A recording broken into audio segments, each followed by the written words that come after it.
Estamos hoje aqui em mais um programa Escola de Paz com um tema de extrema importância, autismo. E para falar sobre o tema, teremos o professor Dr. Márcio Vasconcelos, que é professor de Pediatria da Universidade Federal Fluminense, chefe do Serviço de Neurologia Infantil do Hospital Universitário Antônio Pedro e membro do Comitê de Neurologia Infantil da Sociedade de Pediatria do Estado do Rio de Janeiro. Muito obrigado, Dr. Márcio, pela sua presença. Eu que agradeço o convite. Para começar, o que é autismo? O autismo é um problema do desenvolvimento da criança.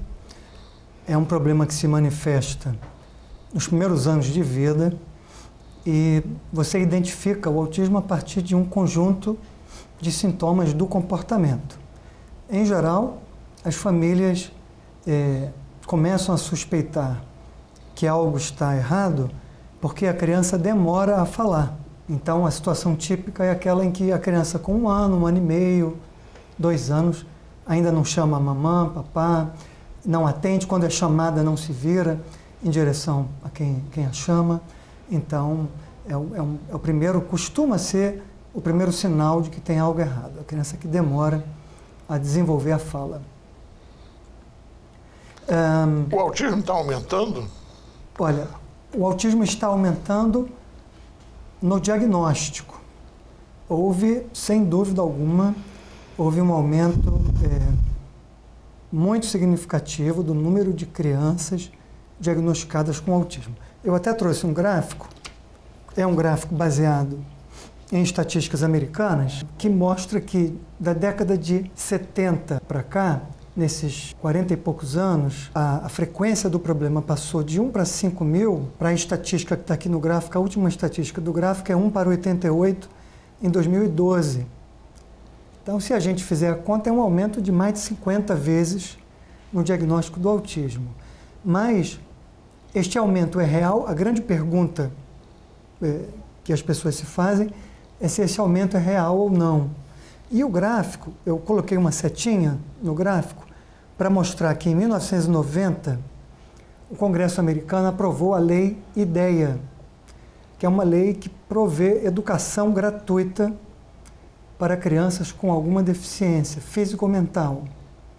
Essa lei revolucionou a educação pública nos Estados Unidos e essa lei, na verdade, constituiu um grande incentivo para que as crianças que tinham algum tipo de problema e que você não encaixava muito bem, você não sabia muito bem onde enquadrá-la, houve um incentivo financeiro para que essa criança se enquadrasse no diagnóstico do autismo. Eu acredito, eu estou no grupo de pessoas que acreditam que isso foi um incentivo muito forte para que o autismo fosse mais divulgado, mais difundido, para que os critérios de diagnóstico fossem algo, frouxos, mais frouxos, para que outras crianças pudessem entrar. Então, isso explica parte deste aumento. Outro aumento, posso guardar aqui, né? Outro aumento, outra explicação para este grande aumento foi o fato de que grupos de pais se reuniram e fizeram um trabalho maravilhoso que eles sempre fazem, de difundir as causas, as possíveis explicações, o quadro clínico, o critério de diagnóstico. Então, houve uma ampliação bastante grande do conhecimento sobre o autismo. Isso também foi um incentivo muito grande. Outra questão que a gente tem que lembrar é que há 40, 50 anos atrás, as pessoas escondiam seus entes queridos que tinham problemas, não era assim? As pessoas internavam crianças que tinham problemas graves, ou as pessoas deixavam em casa, né? E de um tempo para cá, felizmente, houve uma popularização da ideia de que todo mundo tem que circular, todo mundo tem que ir para a escola, né? Então, eu não concordo com a ideia de que haja uma epidemia de autismo. Eu não acho que essa expressão seja verdadeira. Eu acho que os pais podem ficar tranquilos porque o filho deles não vai pegar o autismo na próxima esquina, não é uma doença contagiosa. O autismo é uma deficiência do desenvolvimento que resulta numa imaturidade das funções cerebrais. E isso gera um determinado quadro clínico, um conjunto de sintomas que cuja intensidade varia muito. Outro ponto central dessa história do autismo é que a intensidade dos sintomas varia muito entre as crianças e numa mesma criança ao longo do tempo, com uma tendência à melhora à medida que a criança cresce. Então, se é verdade que existe um espectro de intensidade do problema, esse espectro é tão importante no autismo que o termo se incorporou ao diagnóstico. Hoje a gente fala transtorno do espectro autista. É o termo mundial que se usa atualmente para definir o autismo. Se isso é verdade, existe um grupo de crianças que você fica em dúvida naturalmente, porque ela é levemente autista ou ela é levemente anormal, né? E você fica, mas ela pode ser anormal, ela pode ter um pequeno problema da comunicação, mas não ser autista, naturalmente. Existem muitas causas para o atraso da fala, né? Outro conceito que a gente precisa difundir é o de que nem toda criança que demora a falar é autista. Na verdade, a maioria das crianças que demoram a falar não é autista, mas este é, de fato, um dos sinais mais importantes nos primeiros anos. Quais outros sinais que podem chamar a atenção dos pais, dos professores? Olha, alguns sinais importantes. Aquela criança que, quando chamada, não atende.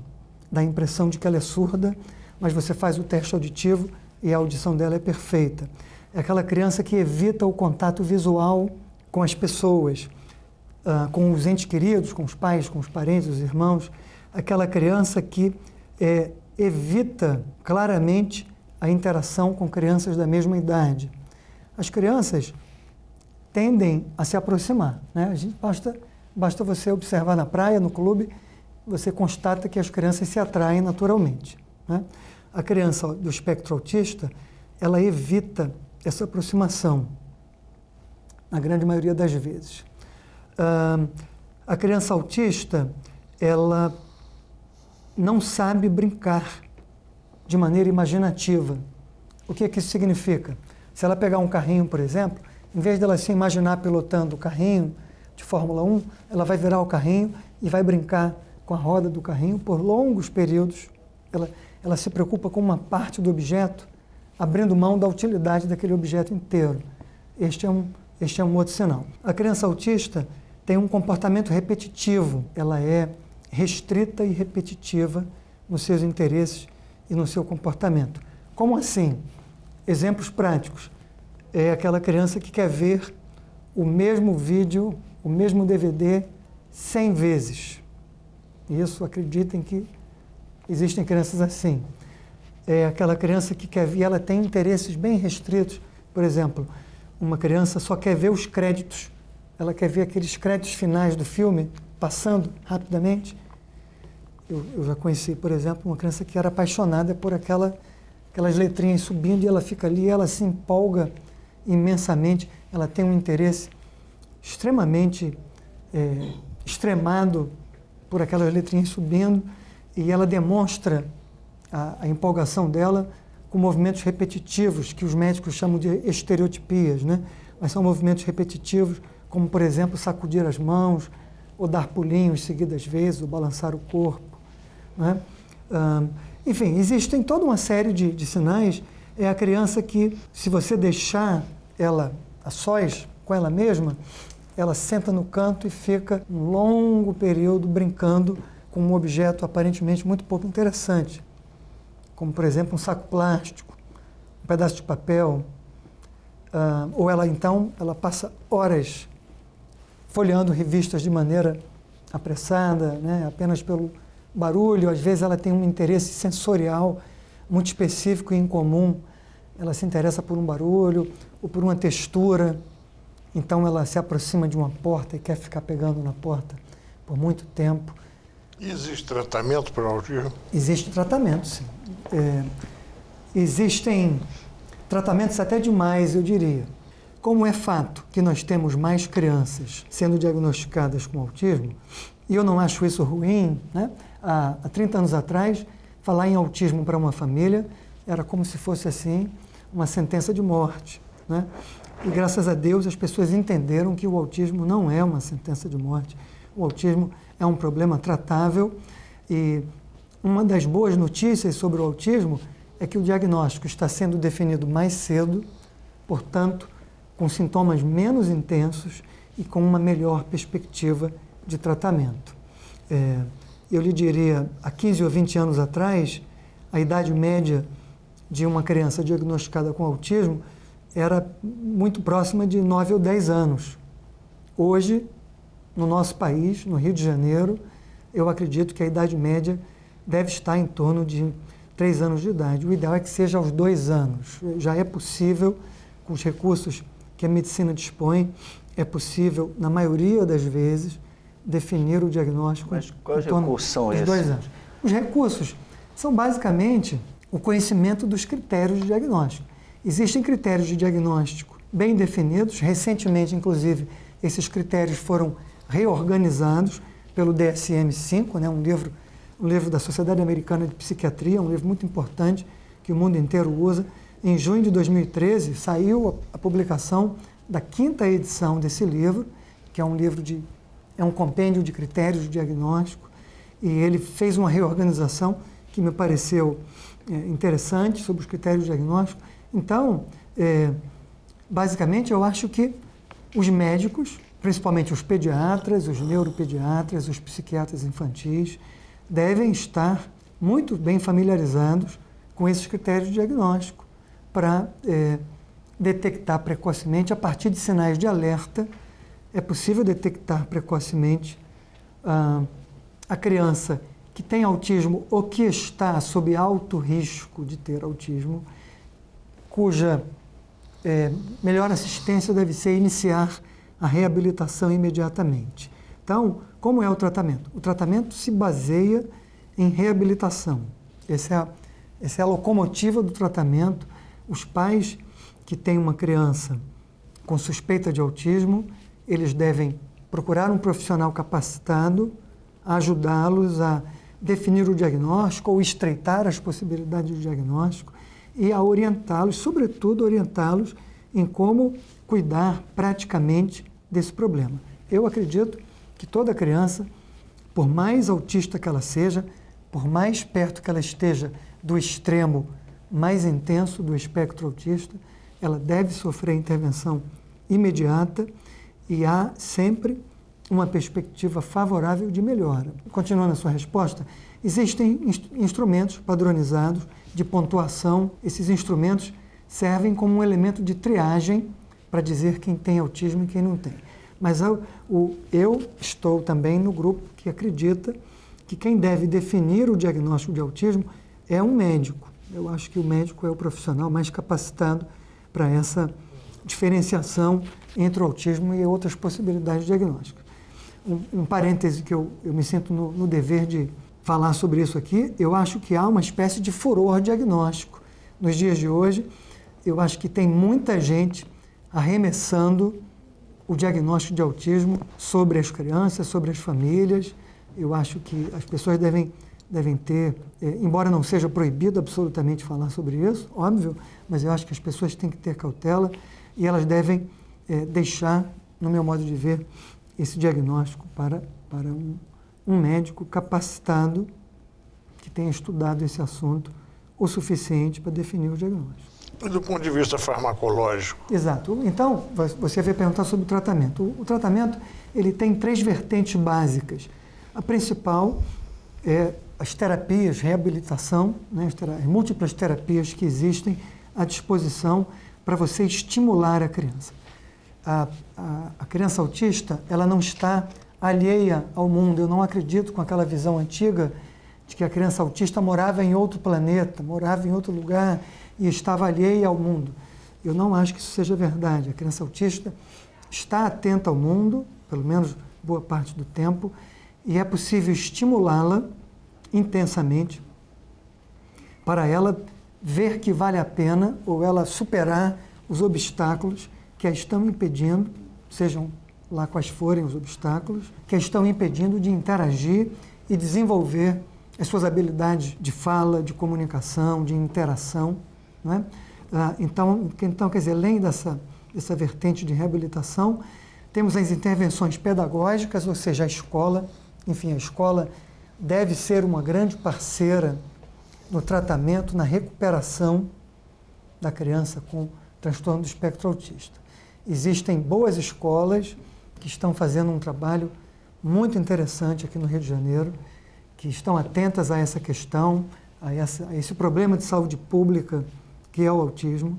Então, eu acho que é por aí também. A escola é uma parceira e ela deve assumir essa responsabilidade. Nós não somos uma televisão comercial. O senhor pode dizer quais são as escolas? Não, eu prefiro não mencionar os nomes das escolas para não correr o risco de omitir alguma escola. Eu conheço várias escolas com quem eu tenho interagido e ando muito bem impressionado com o interesse em colaborar com as famílias. Eu acho isso muito bacana. O principal, por exemplo, uma criança autista, muitas vezes, ela pode ter uma mediadora com ela durante o período escolar.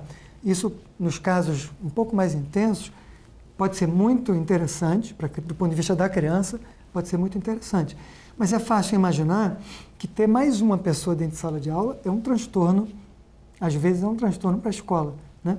E as escolas, em geral, elas são muito receptivas a essa demanda que o médico propõe que a criança tenha esse tipo de assistência durante o período escolar. Então, isso é um exemplo de que as escolas andam bem receptivas à ideia de buscar o melhor interesse daquela criança que tem um problema do desenvolvimento. E a terceira vertente é justamente o tratamento com medicamentos. Desculpa, doutor Márcio, em relação às escolas, quer dizer, essa visão também, se eu tenho alguma experiência em relação às escolas públicas também? Olha, isso, essa é uma pergunta muito oportuna.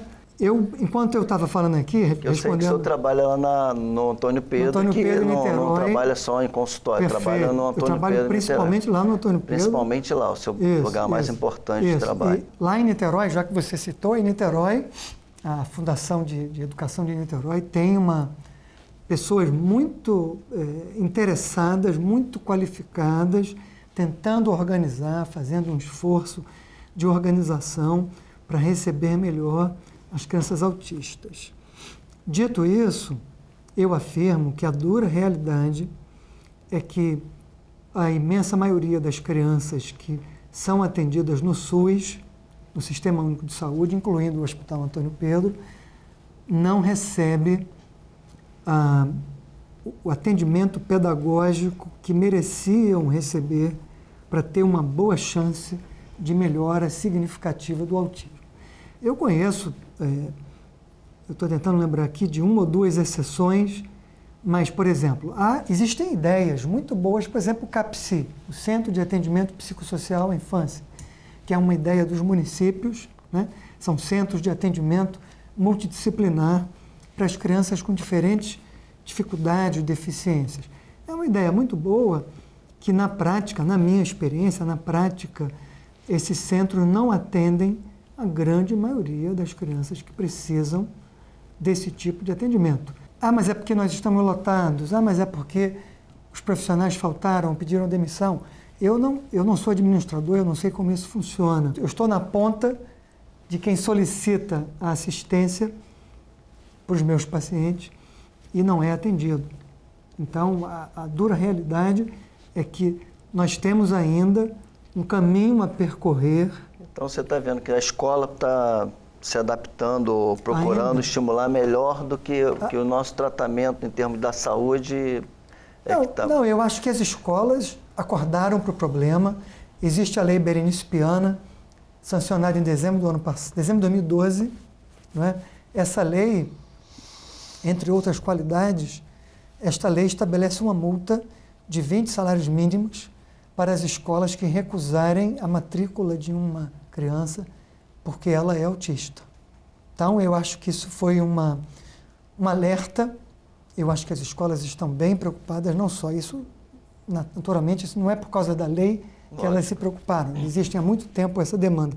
Mas eu percebo que há, sim, uma atenção e um interesse nas escolas particulares e nas escolas públicas, querendo saber como educar a criança autista, quais são as intervenções que realmente são mais eficazes. Existem N dúvidas e as dúvidas devem ser respondidas para cada aluno considerando-se as particularidades daquele aluno. Não existem duas crianças autistas iguais, né? Então, cada criança tem as suas particularidades, deficiências maiores e menores.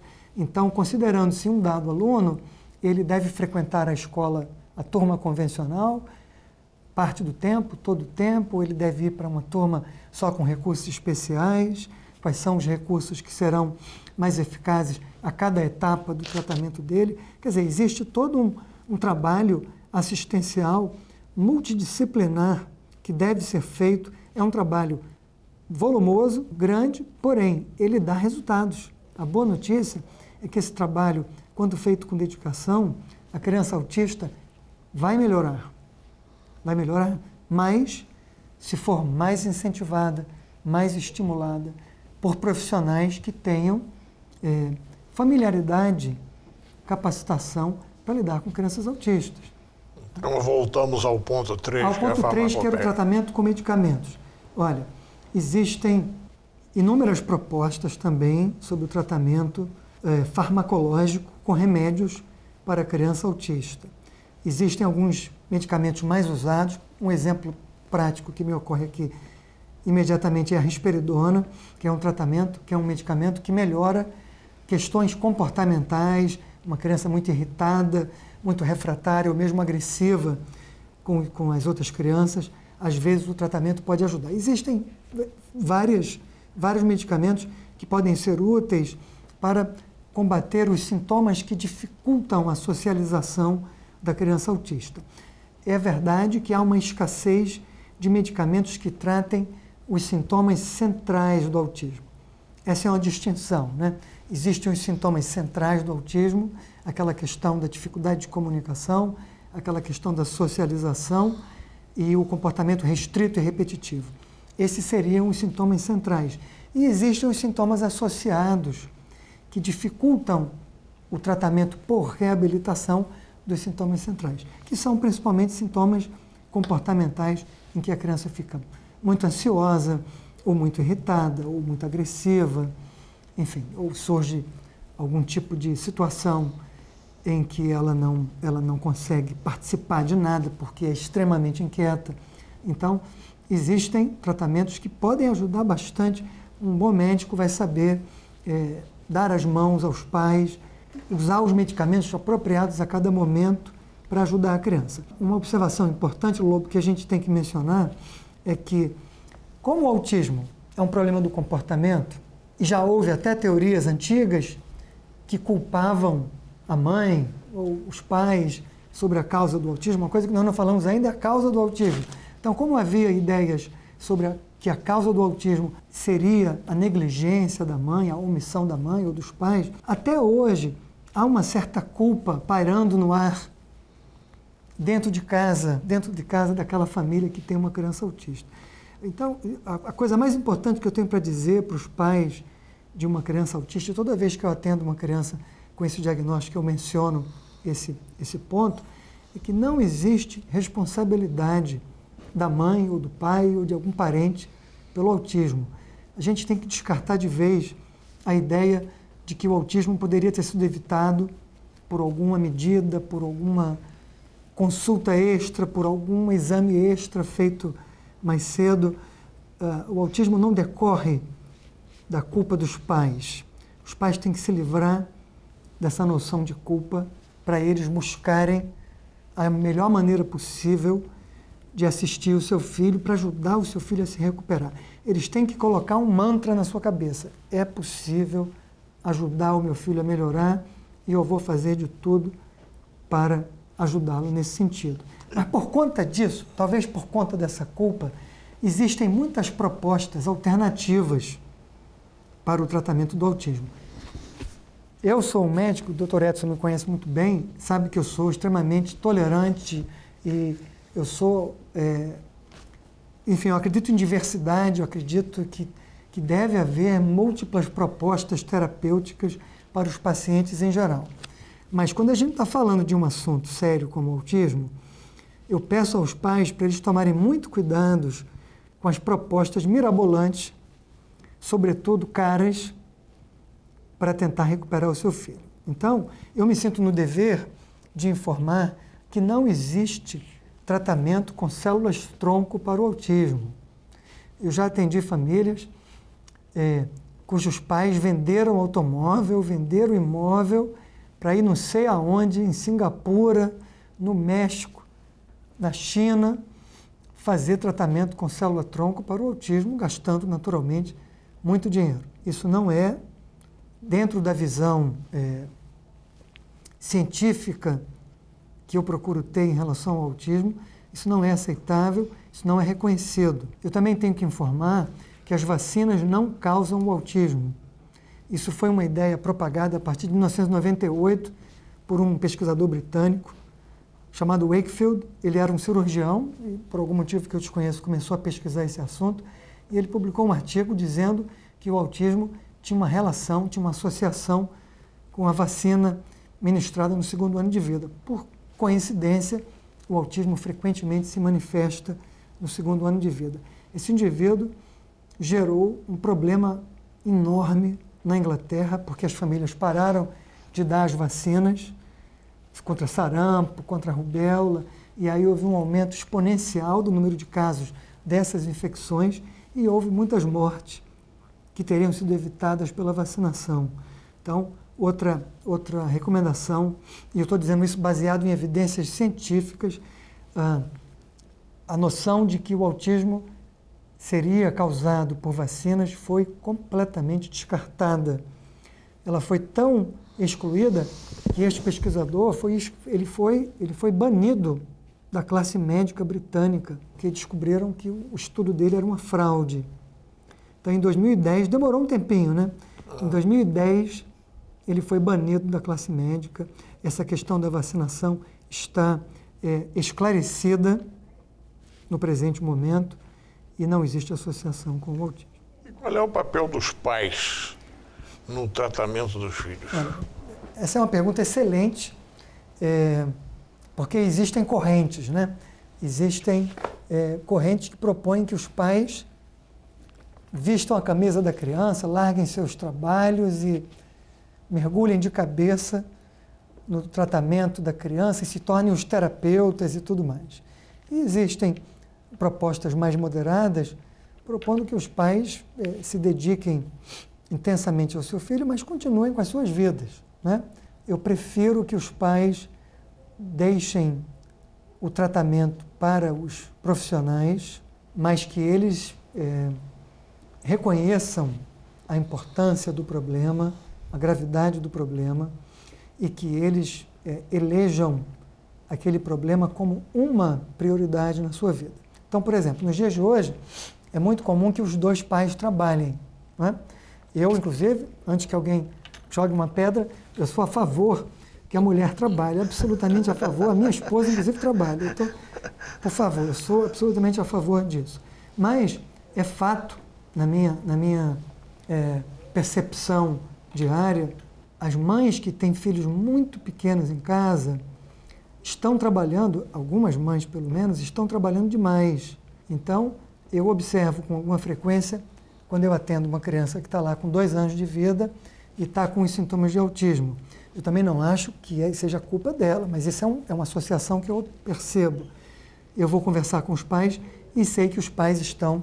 A vida é dura para todo mundo, cada dia mais dura, e os pais estão trabalhando longas horas, longas jornadas para se sustentarem.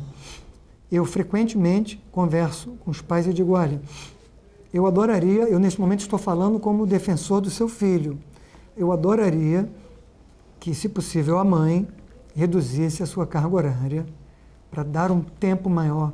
O seu filho está precisando da sua presença neste momento.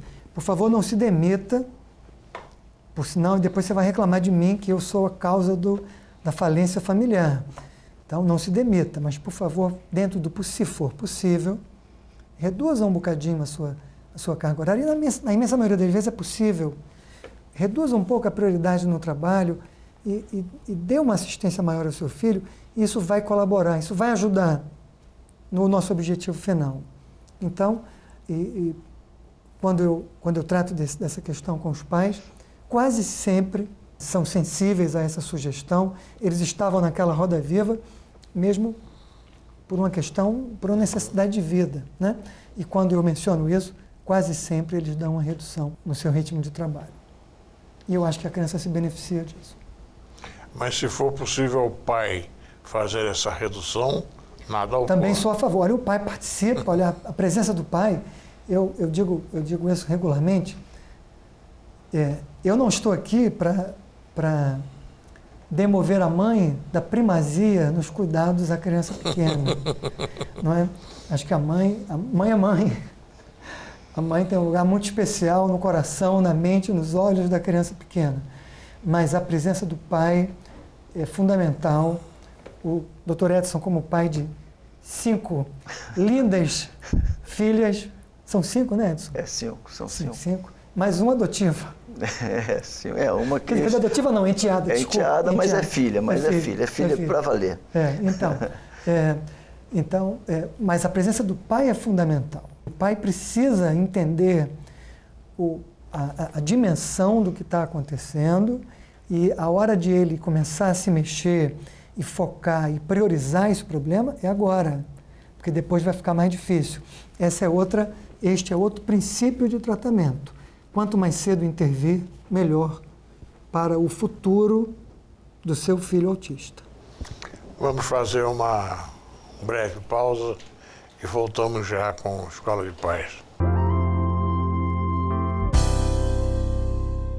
Voltamos com a Escola de Pais. Professor Márcio, existem novas perspectivas de tratamentos para a criança com autismo? Existem várias propostas.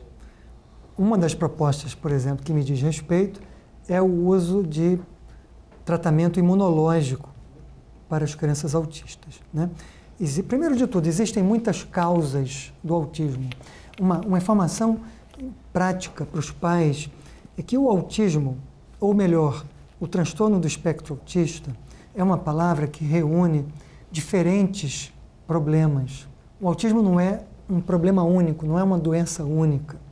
Existem inúmeras causas, cada causa tem as suas particularidades. Então, existem causas genéticas para o autismo. Por exemplo, a síndrome do X frágil é uma síndrome genética, hereditária, que a pessoa já nasce com a síndrome do X frágil e ela tem uma boa chance de se tornar autista ao longo da sua vida. Isso, geralmente, o médico é capaz de identificar os sinais da síndrome do X frágil. X frágil que há mais meninos do que meninas autistas? Não. Isso aí não tem nada a ver, não. O X frágil se manifesta em meninos, é fato. No universo, na população de crianças com a síndrome do X frágil, quase 100%, 99, tantos por cento, é de meninos. Agora, um outro fato, que tem outra explicação, é que do grupo de crianças, da população de crianças autistas, há uma desproporção entre os sexos de até 5:1, 5 meninos para cada menina. A explicação para isso é mais provavelmente também genética, mas ela é multifatorial. Ela não tem nada a ver com a mutação que causa a síndrome do X frágil. Tem uma outra doença chamada esclerose tuberosa, que também está associada ao autismo. Então, existem algumas síndromes genéticas que podem produzir o autismo. Mas, no conjunto, menos de 10% das crianças autistas terão uma explicação genética para o seu problema. Na imensa maioria das vezes, você está lidando com aquele autismo que não tem uma causa definível imediatamente. Então, é preciso primeiro tentar identificar qual é a causa, e você, na maioria das vezes, cai no grupo de crianças que não tem uma explicação evidente, óbvia, e aí existem propostas de tratamento. Eu quero enfatizar que o tratamento se baseia em reabilitação, as diferentes formas de reabilitação, mas a reabilitação é uma parte essencial do tratamento. E existem teorias, por exemplo, a teoria de que o autismo decorreria de uma hiperativação do sistema imunológico da criança muito pequena. Por alguma razão, o sistema imunológico seria hiperativado e aí você daria um medicamento para desligar essa hiperativação. Esta é uma proposta interessante. Esta proposta está na mesa há bastante tempo, já tem mais de 10 anos, mas ainda não há aquela história. os médicos, pelo menos aqueles tradicionais alopáticos, só recomendam um tratamento para uma dada doença quando estudos duplos cegos, randomizados, controlados com placebo, o método científico convencional, moderno, demonstra que uma dada proposta é superior ao placebo, né? Frequentemente a gente menospreza o poder do placebo. Placebo, quer dizer, o que é o efeito placebo? Eu posso tomar qualquer coisa, eu vou ao médico, que me parece ser uma pessoa convincente, tem uma boa apresentação, fala de maneira convincente e me prescreve a droga A para eu tomar e vai dizer que eu vou melhorar. Eu já saio do consultório daquele médico um pouquinho melhor, porque eu gostei da consulta, ele disse que eu vou melhorar, porque coisa boa, já comecei a melhorar e tomo a droga A e eu vou melhorar mesmo. Aquela droga A pode ser farinha, pode ser água e glicose, mas eu melhoro. Por que eu melhorei? Porque eu acreditei seriamente, eu queria acreditar que eu ia melhorar, e eu melhoro. Isso se chama efeito placebo. Então, Então deixa eu entrar num assunto que eu tenho recebido notícias cada vez mais frequentes de sucesso, eu não diria no tratamento, mas no cuidado com autistas, do João de Deus. João de Deus é um médium? É. Tá. Alguma possibilidade de que com isso... todo respeito ao senhor João de Deus, que eu mal conheço, e tem um nome tão bonito, com todo respeito às pessoas que acreditam nesse método, eu, como neuropediatra, eu estou falando da minha experiência pessoal, eu não acredito que as intervenções mediúnicas modifiquem de maneira definitiva problemas com a intensidade como o autismo. Eu já tive a oportunidade de acompanhar muitas crianças com doenças graves como epilepsia, tumores cerebrais, doenças metabólicas degenerativas, cujos pais, no momento de desespero, de maneira muito compreensível, buscaram essa ajuda, digamos assim, supranormal, sobrenatural, alternativa, e dos pacientes que eu acompanhei, eu infelizmente não vi uma criança melhorar definitivamente. Melhorar um pouco no começo, eu acredito na conta do placebo.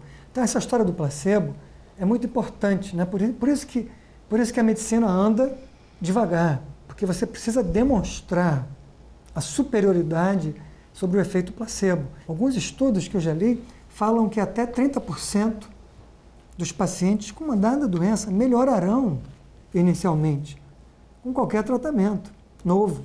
Melhorarão, porque eles querem melhorar. Todos nós queremos melhorar. Não é? Então, esse é um assunto, essa é uma questão delicada,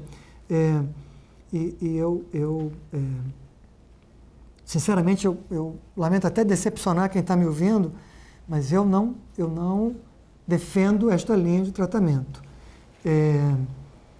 Mas ouço também alguns pais dizerem que as crianças melhoraram muito. Toda criança autista, principalmente aquelas diagnosticadas muito cedo, elas tendem a melhorar, elas vão melhorar. E isso é muito positivo, esta é uma mensagem positiva, né? De otimismo para os pais. Olha, corram atrás do diagnóstico, do esclarecimento do diagnóstico. Corram atrás das alternativas que vocês têm de reabilitação. Ah, mas qual reabilitação? Reabilitação boa é aquela que, no Rio de Janeiro, sobretudo, fica perto de casa, né? O que adianta a pessoa morar em São Gonçalo e eu dizer para ela que ela tem que ir lá em Duque de Caxias fazer um tratamento revolucionário? Isso não existe, né?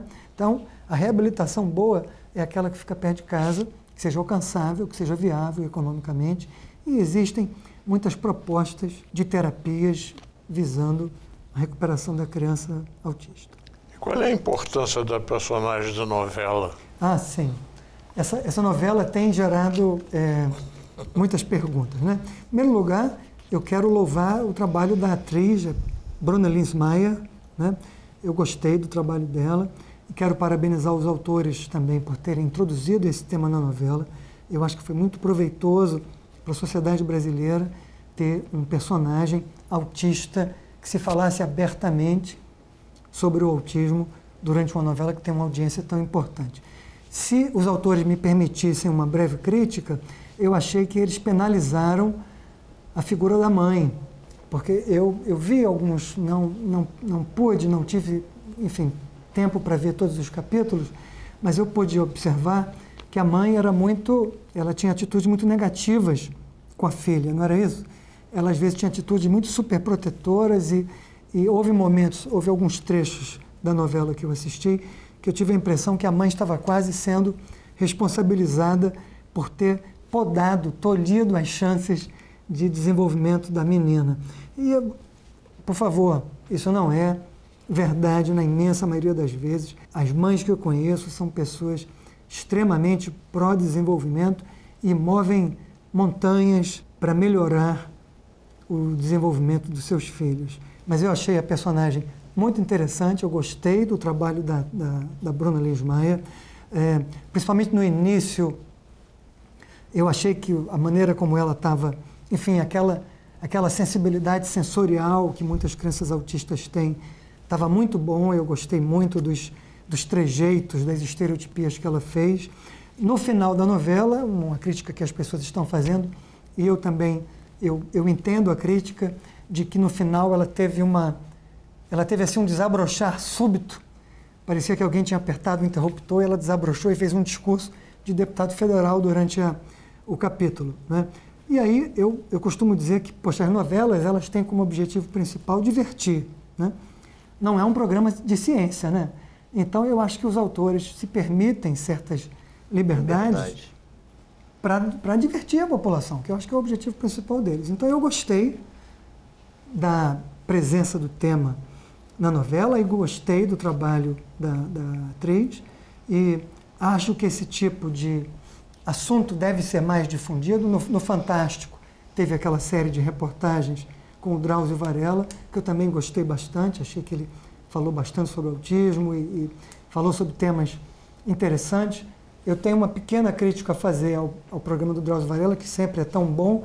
Eu achei que ele enfatizou pacientes muito comprometidos. Pelo menos eu acho que eu vi quase todas as reportagens. As reportagens que eu assisti abordavam famílias com crianças muito comprometidas. E o fato é que há um espectro de intensidade. Se ele tivesse me perguntado, me pedido uma sugestão, eu teria falado, olha, por favor, inclua uma criança que melhorou, porque existem crianças que melhoram tanto que se ela entrar aqui, você vai dizer que eu me enganei, que eu não acertei o diagnóstico. Então, tem crianças que melhoram bastante e eu acho que ele poderia ter dado essa gotinha de esperança para as famílias, né? Voltando à personagem da mãe, vamos supor que haja, no caso de mães e pais autistas, um sentimento de superproteção. Uhum. Isso é ruim para o autista? Olha, a superproteção é compreensível, né? Quem tem filho sabe disso, mas ela não é favorável à criança. Então, este é um tema para ser abordado pelo médico da criança. O médico vai perceber isso rapidamente nas consultas e é um tema para ser abordado pelos terapeutas da criança também. A superproteção atrapalha, como regra, ela vai atrapalhar a criança. Isso não só no autismo, né? Isso em qualquer problema de saúde, e isso é muito comum na nossa sociedade, é extremamente comum, porque os pais brasileiros são calorosos, mãe ganso, pai ganso, né? Que qualquer coisinha já quer abraçar a criança e fica aqui no meu colinho, que no meu colo você está protegido. Então, este é um tema que eu abordo com muita frequência nas minhas consultas. Eu sempre digo, olha, eu compreendo que você esteja querendo resolver a vida do seu filho pelos próximos 60 anos, mas isso não vai ajudá-lo. Tem que deixar ele dar as cabeçadas dele nas paredes para progredir, né? Muito obrigado. De nada. Encerramos aqui, assim, mais um Escola de Pais, voltando na próxima semana. Obrigado.